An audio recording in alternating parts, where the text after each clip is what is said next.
Horror कहानियाँ काला जादू। अपने बेटे रिशु के माथे से टपकते हुए पसीने को देखकर सविता की हालत खराब हो गई। ऐसा आज पहली बार नहीं हुआ जब रिशु नींद से घबरा कर जागा है। हाय मेरा बच्चा, न जाने किसकी नजर लग गई है तुझे। जब से मेरे बच्चे ने 10वीं के एग्जाम में स्कूल टॉप किया है तब से रोज बुरे बुरे सपने आने लगे हैं। हाँ माँ, मैंने आज फिर से एक काले साए को देखा। वो यहीं मेरी आंखों के सामने खड़ा था। माँ मुझे बचा लो माँ। वो मुझसे कह रहा था कि मुझसे बदला लेगा। माँ कहीं ये प्रशांत। चुप कर, कैसी बात कर रहा है? दोबारा उसका नाम मत लेना।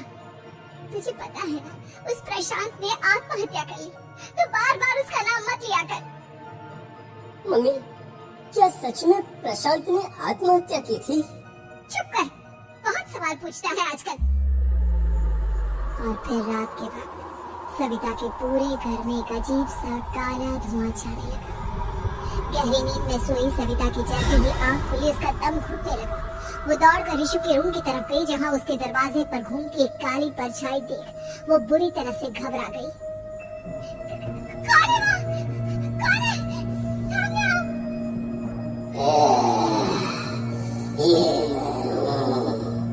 तुम्हारी काली करतूत।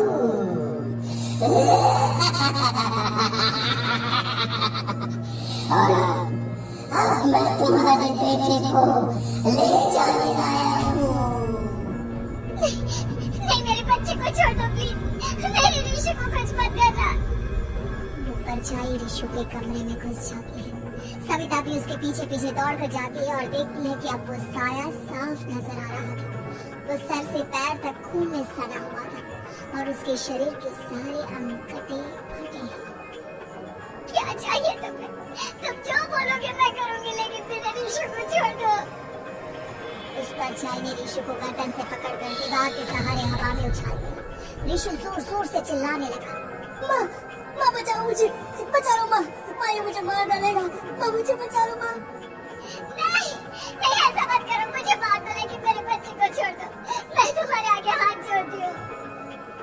वो परछाई रिशु को जमीन पर गिरा देती है और अचानक वहाँ से गायब हो जाती है। रिशु, मेरा बच्चा, तू ठीक था ना?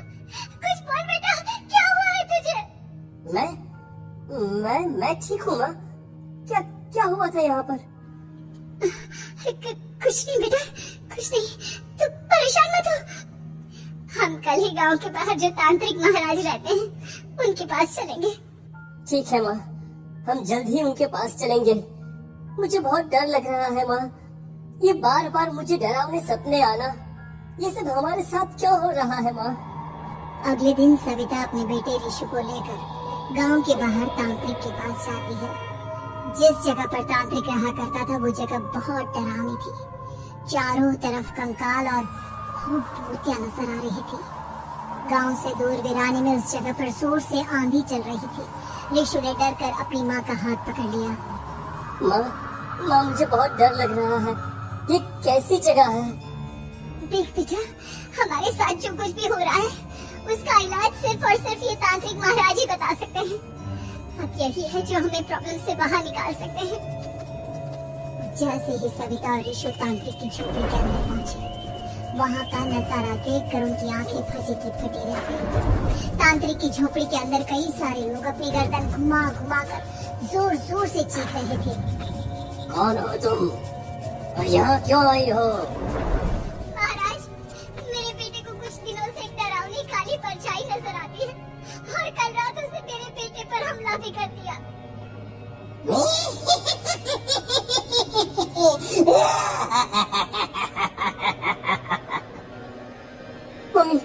मम्मी हमें यहाँ से चलना चाहिए। ये जगह मुझे ठीक नहीं लगती। नहीं बेटा, ऐसा नहीं कहते। रुक जाओ, 2 मिनट के लिए रुक जाओ। क्या कहा? काली परछाई? तुम्हारे बेटे पर किसी काली परछाई ने हमला किया? हाँ महाराज, वो कह रही थी कि वो मेरे बेटे को कुछ कर देगी। कोई उपाय बताइए महाराज, मेरे बेटे के साथ कुछ गलत नहीं होना चाहिए। तुमने किसी दूसरे के साथ गलत किया है तो तुम्हारे साथ भी गलत होकर ही रहेगा। तुमने किसी की जान ली है, किसी को मार डाला है तुमने। नहीं महाराज, मैंने ऐसा कुछ नहीं किया। मैंने किसी की जान नहीं ली। मुझे कोई उपाय बताइए। लगता है तुम इतनी आसानी से नहीं मानोगी। मैं तुम्हें अभी उस काली परछाई से मिलवा देता हूँ और वही सारा सच तुम्हारे सामने लेकर आएगा। हाँ? सविता और ऋषु ने डर के मारे अपनी आंखें बंद कर ली। तभी अचानक तांत्रिक की झोपड़ी में अजीब और गरीब आवाजें गूंजने लगी। सविता और ऋषु बुरी तरह से कांप रहे थे। आंखें खोलो और अपने सामने देखो। क्या यही है वो जिससे तुम कल रात को मिली थी? बताओ मुझे। हाँ, इसने कल रात मेरे बेटे के ऊपर हमला किया था। ये उसी लड़के की भटकती हुई आत्मा है जिसे कुछ दिन पहले तुमने मार डाला था। मम्मी ये महाराज क्या कह रहे हैं? क्या सच में आपने किसी की जान ली है, किसी को मार डाला है? अगर हाँ तो बताइए ना मम्मी, किसको मारा है आपने? किसको? तुम्हारी माँ इतनी आसानी से सच नहीं बताएगी बेटा। इसने एक बच्चे की जान ली है। कहीं उसका नाम प्रशांत तो नहीं महाराज? वो मेरा दोस्त है, मेरा मतलब मेरा पड़ोसी है। सही पहचाना। देखा सविता, तुम्हारा खुद का बेटा भी जानता है कि तुमने किसी के प्राणों की बलि चढ़ा दी और इसीलिए अब उसकी बुरी आत्मा तुम्हारे घर में भटकती है। मुझे माफ कर दीजिए महाराज, मुझसे बहुत बड़ी गलती हो गई। प्रशांत हमारे पड़ोसी का बेटा था। हर बार उसके नंबर मेरे बेटे से ज्यादा आते थे और इसलिए मैंने उसके कमरे के बाहर काला जादू किया था, पर मुझे नहीं पता था कि वो मर जाएगा। तुम्हारे उसी काले जादू वाली गुड़िया के अंदर एक बुरी आत्मा थी जिसने उस बच्चे के दिमाग पर बुरा असर कर दिया और उसी की वजह से उस लड़के ने अपनी बालकनी से कूदकर आत्महत्या कर ली। इसकी वजह सिर्फ और सिर्फ तुम हो, तुम। नहीं महाराज, जो कुछ भी हुआ मुझे नहीं पता था कि प्रशांत अपनी जान दे देगा।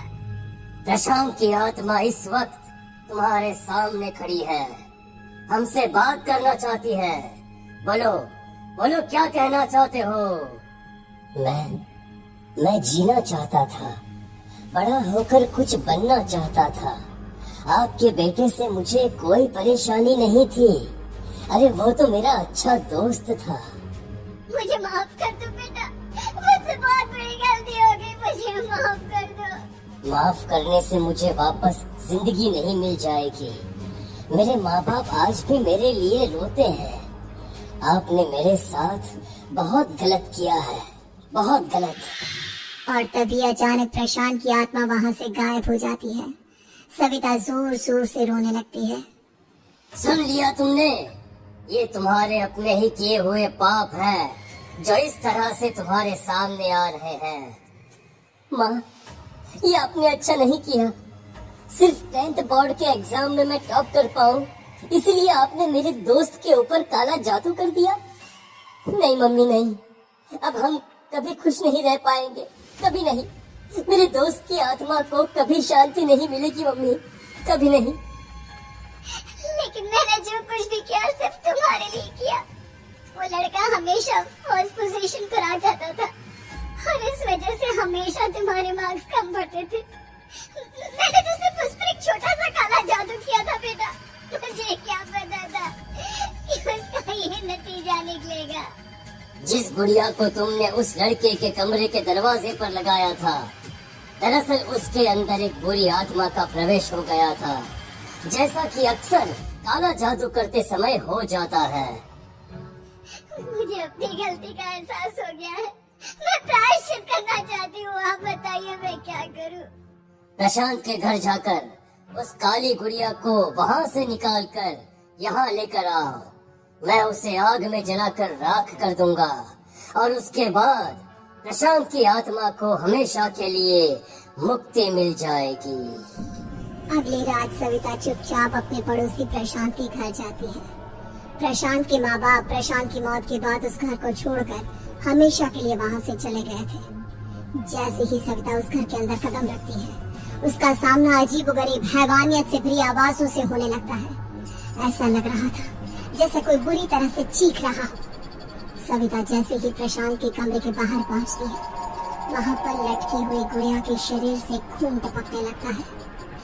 ये क्या हो रहा है? इस गुड़िया के शरीर से खून क्यों टपक रहा है?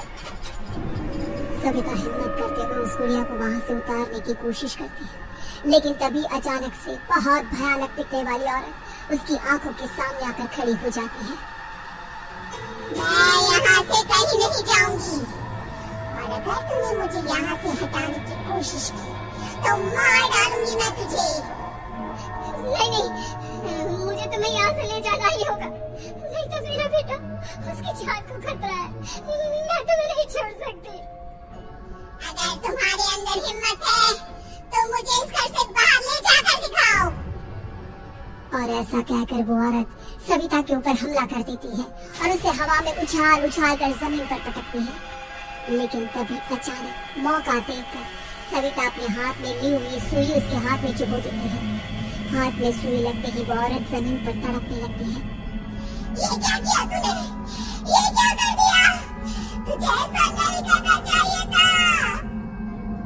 तांत्रिक ने मुझे कहा था कि तुझसे जीतने का सिर्फ यही एक तरीका है जिससे मैं अपने पापों का प्रायश्चित कर सकती हूँ और अपने बेटे की जान बचा सकती हूँ।